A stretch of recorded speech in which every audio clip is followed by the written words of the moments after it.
मैं doctor Supriya Puranik, test tube baby consultant and practising obstetric and gynaecology more than 20 years. हम कभी हमारा annual preventive health checkup रहता है, इसके लिए सोनोग्राफी करने जाते हैं और सोनोग्राफी की रिपोर्ट ये दर्शाता है कि हमारे गर्भाशय में एक गठान है जिसको हम फाइब्रॉइड कहते हैं। लेकिन ऐसी रिपोर्ट जब होती है तो हम डर जाते हैं, क्योंकि हमारे मन में रहता है कोई भी गठान कैंसर की ओर हमें लेके जाता है। लेकिन ये बिल्कुल सच नहीं है। गर्भाशय में जो गठान पाए जाते हैं वो जनरली नॉन कैंसरस रहते हैं, जिसको हम बिनाइन बोलते हैं। रेयरली गर्भाशय के मसल में कैंसर हो जाता है, लेकिन ये संभावना बहुत ही कम है और बहुत ही रेयर है। लेकिन ये फाइब्रॉइड से नहीं होता, वो अलग से होता है। तो आज इस वीडियो में हम जानने वाले हैं कि गर्भाशय में गठान रहती है तो हमें क्या क्या लक्षण दिखाई दे सकते हैं। वैसे देखा गया है कि मिडिल एज महिलाओं में 30 to 40% ये फाइब्रॉइड रहने के चांसेस रहते हैं। मिडिल एज महिलाओं का मतलब है जिनकी आयु 30 से 40 के बीच में होती है। अभी हम जानेंगे इनके लक्षणों के बारे में। 50% महिलाओं में ये फाइब्रॉइड यानी कि गर्भाशय में गठान रहने के बावजूद भी कोई भी लक्षण नहीं होते। जो लक्षणें हमें दिखाई देती है ये निर्भर होती है फाइब्रॉइड की लोकेशन पे, यानी कि किस जगह वो फाइब्रॉइड है उस पे निर्भर रहता है क्या लक्षणें रहने वाली है। पहले हम जानेंगे फाइब्रॉइड के टाइप्स। फाइब्रॉइड 3 टाइप के होते हैं। एक गर्भाशय में फाइब्रॉइड रहता है, कभी गर्भाशय के मुख पे रहता है या कभी ब्रॉड लिगामेंट में रहता है। जब गर्भाशय में फाइब्रॉइड रहता है उसकी भी 3 लोकेशंस हो सकते हैं, उससे 3 टाइप्स बताए जाते हैं। एक गर्भाशय की अंदर की परत रहती है, उसमें ग्रो होता है। दूसरा रहता है गर्भाशय की मांसपेशियों में और तीसरा रहता है बाहरी बाजू में, जो गर्भाशय के सरफेस से बाहर आ जाती है। जो गर्भाशय के सरफेस से यानी कि बाहरी बाजू में जो गठान होती है, बाहरी बाजू में जो गठान होती है, इसके सिम्टम्स आने में बहुत समय लगता है या कभी कभी उसके सिम्टम्स दिखाई भी नहीं देते। कभी सोनोग्राफी में हमें सरप्राइज दिखाई देता है 10 सेंटीमीटर के गठान है, लेकिन लक्षण कुछ भी नहीं होता। इसको हम कहते हैं सब सीरोसल फाइब्रॉइड्स। दूसरी फाइब्रॉइड जो रहती है जो गर्भाशय में होती है, इसको बोलते हैं हम इंट्राम्यूरल फाइब्रोमा। जो बाहरी बाजू रहती है इसको बोलते हैं हम सब सीरोसल फाइब्रॉइड। दूसरी फाइब्रॉइड की जो जाति रहती है वो रहती है गर्भाशय के मसल के अंदर यानी कि मांसपेशियों के अंदर, जिसको हम इंट्राम्यूरल फाइब्रॉइड कहते हैं। ये इंट्राम्यूरल फाइब्रॉइड जब बढ़ता है और अंदर की तरफ बढ़ता है, गर्भाशय गुहा की तरफ बढ़ता है, तो उसकी लक्षणें दिखाई देती है और उन केसेस में उन महिलाओं में पीरियड का फ्लो बहुत ही ज्यादा मात्रा में होता है। और तीसरा जो गर्भाशय में फाइब्रॉइड का लोकेशन रहता है इसको हम बोलते हैं सब म्यूकस फाइब्रॉइड। सब म्यूकस फाइब्रॉइड में वो गर्भाशय गुहा में अंदर रहता है। जब ये फाइब्रॉइड बहुत ही छोटा रहता है तब भी ये लक्षणें दिखा सकता है और उन महिलाओं में पीरियड का फ्लो ज्यादा हो सकता है। तो ये हमने जान लिया गर्भाशय में जो फाइब्रॉइड्स रहते हैं इनके 3 टाइप। एक गर्भगुहा की तरफ रहता है, एक मांसपेशियों में रहता है और एक बाहरी साइड पे रहता है।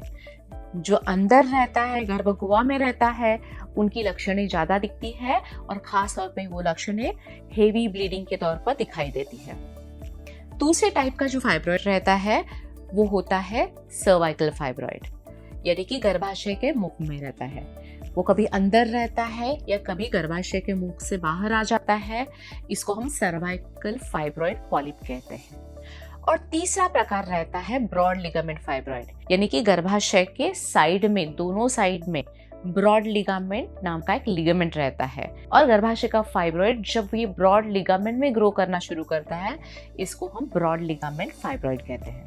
जैसे मैंने पहले ही बताया है, फाइब्रॉइड कहाँ लोकेटेड है इस पे निर्भर होता है उनकी लक्षणें क्या रहने वाली है। वैसे देखा जाए तो 50% फाइब्रॉइड्स की कोई भी लक्षण दिखाई नहीं देता, वो सोनोग्राफी में पकड़ में आता है। जो बचे हुए 50% लोग हैं उनमें सबसे पहले जो लक्षणें दिखाई देती है वो रहती है हेवी ब्लीडिंग। मासिक चक्र थोड़ा बड़ा हो जाता है, लंबा हो जाता है और मासिक चक्र का जो फ्लो रहता है, ब्लीडिंग रहता है, उसकी मात्रा भी बढ़ जाती है। दूसरा महत्वपूर्ण लक्षण रहता है दर्द। मासिक पीरियड के दौरान पहले हमारे साइकिल्स पेनलेस रहते थे, लेकिन ये फाइब्रॉइड के बाद कभी कभी ये दर्द भरे हो सकते हैं, जिसको हम डिस्मेनोरिया कहते हैं। पीरियड्स के दौरान रहने वाला पेन कभी पीरियड से 1-2 दिन पहले शुरू होता है, पीरियड के दौरान होता है, पीरियड के बाद में भी थोड़ा सा रह सकता है। तीसरा लक्षण दोनों पीरियड के बीच में ब्लीडिंग हो जाना, या कभी कभी इंटरकोर्स के बाद भी ब्लीडिंग हो जाना।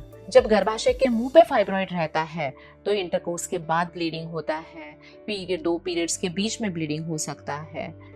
और सर्वाइकल फाइब्रॉइड जब बाहर आने की कोशिश करता है तो वाइट डिस्चार्ज यानी कि योनि मार्ग से जाने वाला डिस्चार्ज भी बढ़ जाता है, और उन महिलाओं को वाइट डिस्चार्ज थोड़ा ज़्यादा रहता है, यानी कि योनि मार्ग का स्त्राव थोड़ा ज़्यादा रहता है। कभी कभी फाइब्रॉइड की वजह से अपना सेक्स पेनफुल होता है, इंटरकोर्स के दौरान दर्द होता है, कभी लो बैक एक हो जाती है। जब फाइब्रॉइड आगे की तरफ बढ़ता है तब अपने पेशाब की थैली पे प्रेशर आता है और पेशाब करने में तकलीफें होती है। जब फाइब्रॉइड पीछे की तरफ बढ़ने लगता है तो हमें मोशन करने के टाइम, पॉटी करने के टाइम प्रेशर महसूस होता है। कभी ऐसे भी देखा गया है जब फाइब्रॉइड अंदर की तरफ यानी कि गर्भ गुहा की तरफ बढ़ते हैं तब बेबी कंसीव करने में भी दिक्कतें हो जाती हैं।